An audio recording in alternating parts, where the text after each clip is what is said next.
القتل قصاصا لنايف القاسم لإقدامه على قتل نسرين السالم. إليكم التفاصيل كاملة، ولكن قبل ذلك لا تنسوا الاشتراك في القناة.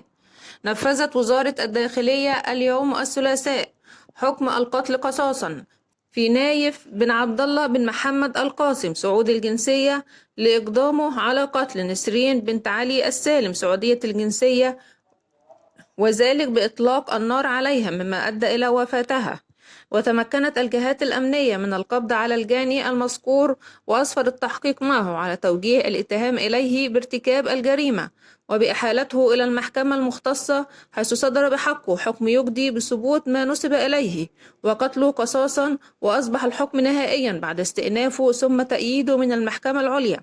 وصدر أمر ملكي بإنفاذ ما تقرر شرعا، وقد تم تنفيذ الحكم قصاصا بالجاني بمنطقة الرياض. وأكدت وزارة الداخلية حرص حكومتها على استباب الأمن وتحقيق العدل وتنفيذ أحكام الشريعة الإسلامية. وإلى هنا نكون وصلنا إلى نهاية خبرنا. دمتم في رعاية الله وأمنه، والسلام عليكم ورحمة الله وبركاته.